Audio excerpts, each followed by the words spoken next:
Hello everyone, welcome back to Believer Science Academy, Bengaluru. This is daily news analysis session.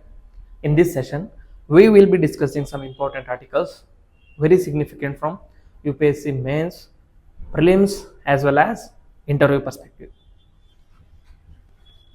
The first article for the day, that is 6th February 2025, is about UGC's draft guidelines. This is a news article from the Hindu. It states oppose UGC's 2025 draft regulations. Okay, so the context is ministers for higher education from 6 states such as Himachal Pradesh, Jharkhand, Kerala, Tamil Nadu, Telangana, and Karnataka passed a resolution opposing University Grants Commission's regulations of 2025. Okay, so the common thing is these are the states that are ruled by non-BJP parties. Okay, obviously they are going to oppose a regulation that is given by the BJP party. Then the conclave was hosted by the government of Karnataka, called for the withdrawal of these regulations, citing concerns over centralization and ideological influence by the BJP-led union government. So, what are the concerns raised by the states governments are? The states argue that the new regulations diminish their role in the university governance, particularly in the appointment of vice chancellors. Under the proposed rules, the governor would have sole authority in appointing vice chancellors, sidelining state governments despite their financial and administrative responsibilities over the universities. Okay, so governor is normally the chancellor of central universities, whereas the state universities appointment of vice chancellor lied with state governments and state regulations. But now that aspect of appointing vice chancellors by the state government is being taken away by this new UGC guideline, which is giving that authority to the sole authority to the governor. Okay, so political and institutional opposition. Even BJP allies like Telugu Desam Party in Andhra Pradesh, Janata Dal United in Bihar, and Lok Janashakti Party of Bihar have raised objections to this UGC guidelines. West Bengal has set up an expert committee to review this draft. Kerala and Tamil Nadu have already passed assembly resolutions against the regulations. So, what about UGC's justification? UGC chairman M. Jagadesh Kumar defended the reforms, stating that the aim is to ensure transparency, uphold autonomy, and improve the quality of higher education institutions. He welcomed constructive feedback and assured a collaborative approach. So next steps is that the state governments have urged the center to conduct collective consultations before implementing the regulations. So they are awaiting UGC's response before deciding further actions. So that is the current news. We'll also see what is the UGC draft and why the states are opposing it. There has already been a dedicated video made on this regard. If you want to check it out, you can check in our channel. In the daily topic of the day is a playlist. There you will find governor and his role with universities. There I have explained completely about UGC draft guidelines and what are these implications. So here just a overview. The key features of new draft guidelines of regulations of 2025 are: the main point of contention is centralized appointment of vice chancellors. The governor will have complete authority over vice chancellor appointments, reducing the role of state governments, and grading based on national education policy of 2020. Okay, higher education institutions will be assessed under national education policy of 2020, which some states believe does not align with their educational policies. And there is also increased central oversight.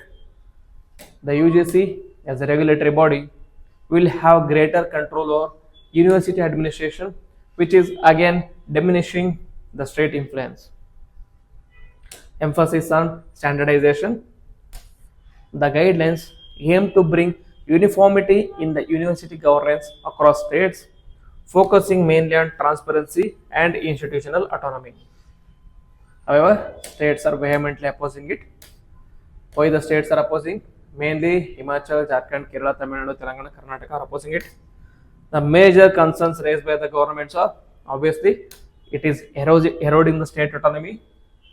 The states argue that universities are funded and managed by the states, yet they have no say in appointing the US chancellors. Okay, we are the ones who are funding, we are the ones who have established that, we are the ones who are managing them, yet we do not have any say in the appointment of vice chancellors. This is not fair according to the states. Political and ideological influence. The BJP-led central government is accused of using the regulations to push its ideology into higher education. That is one of the criticism of the opposition-led state governments, and it undermines federalism. That is, education is a concurrent subject, and the states believe that they should have a larger role in policy making. And disregard for the consultation. The UGC did not engage with the states before drafting the new guidelines, which leading to widespread dissatisfaction. Political and institutional responses. The allied parties have opposed, such as Telugu Desam, already discussed. State level had taken resolutions. West Bengal has also formed the expert committee. Okay, that we will discuss. Next, second article is from the Hindu again. It talks about West Asia crisis and IMEC. Greek ministers stand. So Greek foreign minister George Jarapetris reaffirmed Greece's strong support for the India Middle East European Economic Corridor, calling it a project for peace and prosperity. He acknowledged that the West Asia conflict, especially Israel-Gaza war, has delayed planning since its launch in September 2023. Okay, the West Asian conflict is nothing but Israel and Palestine war. So they say that because of that war, the IMEC project, which was launched in 2023, has been delayed because of the issue. So first we'll understand what is corridor configuration, what is IMEC. So IMEC comprises mainly of two corridors. One is eastern, another one is western, northern. Eastern is linking India to Arabian Gulf. Northern is connecting Gulf region to Europe. Okay, Europe through Greece, Italy, etc. So key ports integral for the project are Mundra, Kandla and Jawahar Nehru Port Trust in Mumbai. In Middle East, Fujairah in UAE, Jabal Ali in Dubai, UAE, Abu Dhabi in UAE, and Dammam in Saudi Arabia, and Ras Al Kharir in Saudi Arabia. And from Israel, the Haifa fort is very important. And in Europe, Piraeus from Greece, Messina from Italy, and Marseille from France. All these ports are important and they act as a connectivity between India to the Middle East. Okay, so this part which connects India to the Middle East is called as Eastern Corridor, and which connects Israel, like Middle East to Europe, is called as Northern Corridor. Okay, so additionally, it encompasses various infrastructural components such as railway networks, ship to rail connections, and road transport routes, electricity cables, hydrogen pipelines, and high-speed data cables. It is not just a shipping lane, it also has a railway lane, it also has a roadway lane, it also has electricity, transport, etc. etc.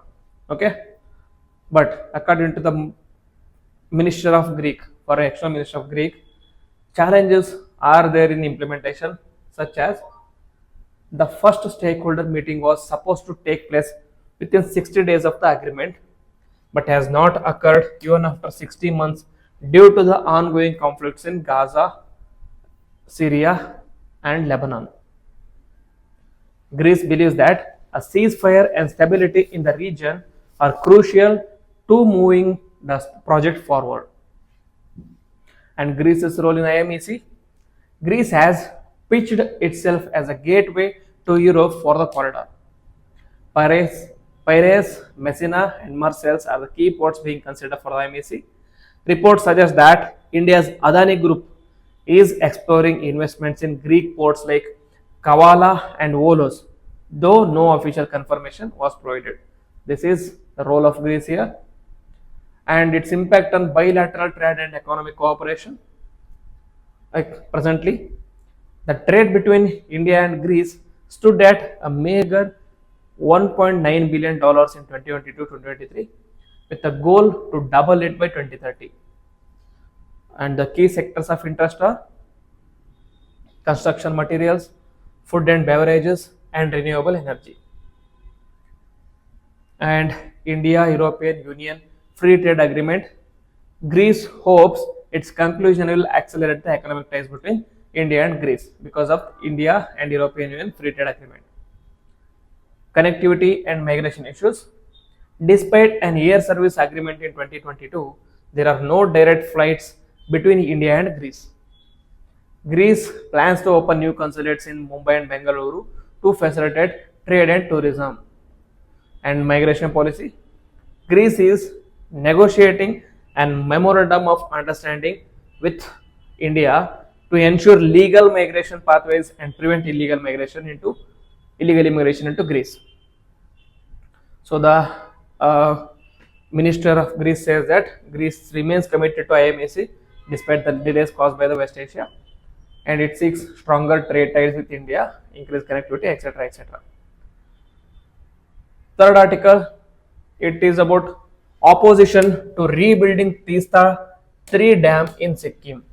Okay, so the opposition is there to rebuilding Teesta 3 dam. So Congress and Sikkim's BJP both are in sync, both are like in opposition to the rebuilding of Teesta 3 dam. Something that never happens, that Congress and BJP together opposing particular issue. That must show how significant the issue is. Both the Congress and the Sikkim BJP have opposed the construction of Teesta 3 hydropower project, which was destroyed in a glacier lake outburst flood in October 2023. I have already discussed about glacier lake outburst flood in yesterday's topic of the day in Himalayas and the glacier melting in Himalayas. If you want to know more about GLOF, you can watch that video. So, what is the Congress view here? Jairam Ramesh from Congress called the clearance thoughtless and warned continued disaster risks for the downstream habitations. Criticized the government for inadequate flood control funding in the July 2024 budget. And what about Sikkim's concerns? A letter by Chief D.R. Thapa to the Prime Minister Modi. He says that environmental and structural risks remain unresolved.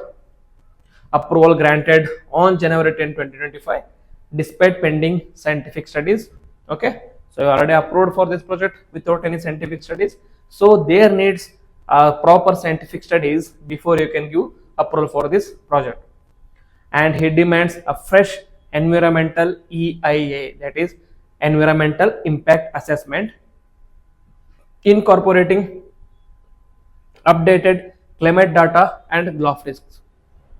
Calls for public consultation before proceedings, and emphasizes that Teesta River is Sikkim's lifeline, and any development must prioritize safety and sustainability. Okay, all this because in 2023 GLOF, it's it received a large scale death and destruction. More than 53 people died in Sikkim, and crores of property was lost. So as a result, even if there is a project on Teesta, it should be based on the sound and sustainable way, and all the scientific data should be collected. Only then the project can be taken forward. Environmental and structural risks of this dam is glacier lake outburst flood pose severe risk as seen in the 2023 disaster that killed at least 100 people and destroyed Chungthang Dam on the Teesta River. the environmental appraisal committee approved a new fully concrete dam with a spillway capacity of 19,946 cubic meters per second, etc., 3 times the previous capacity. If you want to build a new dam, the dam should have a capacity of this much. The government study identified 119 glacial lakes in the catchment area with the 50 priorities for the skill evaluation. Okay, so there are already 119 glacial lakes are there. So if this dam and the construction leads to any of the lakes getting broken and resulting in a glacial lake outburst flood, then it will be very significant damages. Okay, so moving forward, the steps and demands are: hold project clearance until independent verification of scientific studies is completed. A revised probable maximum flood assessment is conducted. A new environmental impact assessment is carried out. Public consultations are held. Both Congress and BJP are the center to consider the approval and avoid further environmental human disasters. Okay, about Tista River. Tista River is a tributary of Brahmaputra, which is also known as Jamuna in Bangladesh. It is flowing through India and Bangladesh. It originates in Himalayas near Chungtang in Sikkim and flows to the south through West Bengal before entering Bangladesh. Originally, the river continued southward to empty directly into the Padma River, a main channel of Ganga in Bangladesh. But around 1787, the river changed its course to flow eastward to join Jamuna.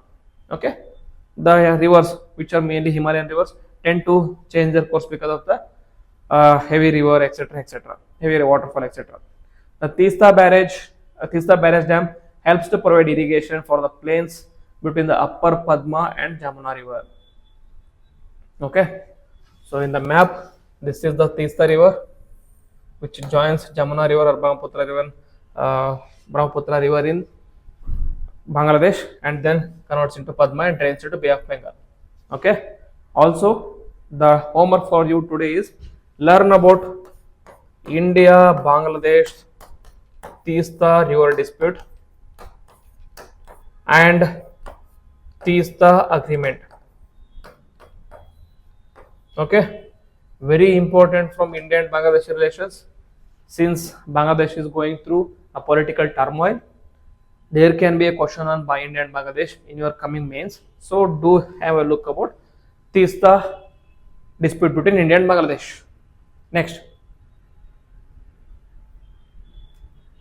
fourth article, it talks about, it is an editorial from the Hindu. It talks about a green signal for India to assert its health leadership. This article was written by, I forgot his name, he is the founder chairman of Apollo Hospitals, so carries very important points here.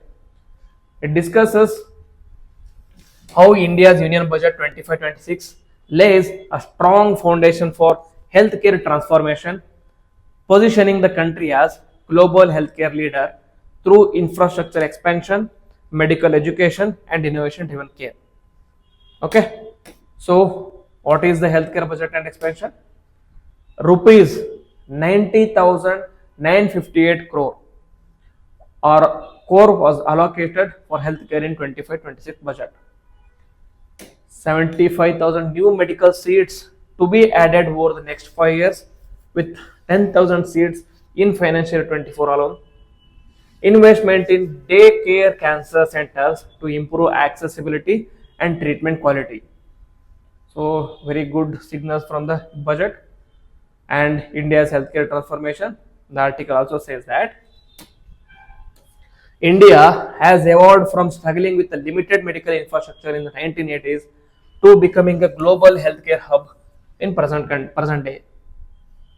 The government's Heal in India and Heal by India, very important taglines, Heal in India and Heal by India initiatives aim to establish India as a medical tourism destination and export skilled healthcare professionals abroad.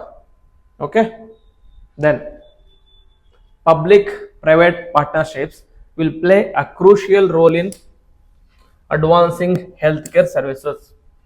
Okay, and about addressing the global healthcare shortfall, the author says that India is actively training and deploying more doctors, nurses, and paramedics to meet the global healthcare workforce demand. This will enhance India's presence in the global healthcare systems while creating new employment opportunities. And the new customs duty exemptions and the focus on technology is also in line with making India a global hub in healthcare technologies. Customs duty exemptions on 36 life-saving drugs, including the treatments for cancer, rare diseases, and chronic conditions, reducing the treatment cost. Establishment of 200 daycare cancer centers in district hospitals for early diagnosis and a better patient outcomes. 13 new patient assistance programs to ensure access to critical medications. AI and digital health initiatives to revolutionize diagnostics, treatment, and research. All these are one of the very important schemes or programs taken up by the government. And finally, strengthening India's global healthcare position. India's healthcare advancements have solidified its global standing, attracting patients from Australia, UK, and beyond. Apollo Hospitals, since he is the chairman of Apollo, the other is the chairman of Apollo, has talked about Apollo Hospital as well, has introduced proton therapy for advanced cancer treatment in the region, okay, in India. And about building on the momentum, the budget reinforces healthcare as a pillar of national growth. India is transitioning from basic healthcare to world-class treatment services. The synergy of Heal in India and Heal by India will drive India's healthcare leadership globally. Okay, so the budget is a right step in this regard. And finally, medical education, innovation, and universal healthcare are the key to achieving these new benchmarks. Okay, very important articles with very important points about budget and some keywords like Heal in India and Heal by India. You can use that points in your answer rating, and you can also use those in your interview also as well if you belong to MBBS. Okay, and the final article for the day is about Supreme Court directives on sacred groves. So the article discusses the Supreme Court's directive to the Rajasthan Forest Department to map and classify sacred groves as forests under the Wildlife Protection Act of 1972. This ruling shifts control of sacred groves from the community-based management to government authorities, raising concerns about its impact on traditional conservation practices. Okay, so we will see about the directives, that is how to classify sacred groves as forest under the Wildlife Protection Act. What is the background of this SCI order, Supreme Court order? In December 18, 2024, the SC directed the Rajasthan Forest Department to map sacred groves using ground and satellite surveys. After mapping, they must be classified as forest and notified under Wildlife Protection Act of 1972 rather than community reserves. Very important point. After mapping, they must be classified as forest and notified under WPA rather than community reserves. Initially, the sacred groves were notified under community reserve. Now they must be notified under forest. This move contradicts the Forest Rights Act of 2006, which recognizes traditional communities' rights over the forest land. Very important. Under Forest Rights Act, it provides certain rights such as title rights. What is title rights? Particular forest dwelling community or any other tribal dwelling communities who are dwelling in a particular forest or particular area for generations together, they have the right of title, in the sense they own their particular land. And user rights, the user right deals with the right to use minor forest produce in the particular region. And finally, forest management right, a joint forest management right. And also there is displacement rates as well. Displacement in the sense rehabilitation and resettlement rights are there. Okay, if if in case you are going to do some joint forest management programs, the tribal people who are living in that particular forest should be given priority. And if you are going to use this particular forest for certain reasons, for certain development projects, then they should be provided rehabilitation and resettlement under the Rehabilitation and Resettlement Act of 2011. Okay, so these are the rights which are provided under Forest Rights Act of 2006. Now uh, by changing the what you say, by considering sacred grove as a forest rather than the community reserves, this is going to affect the rights of Forest Act. How? We will see.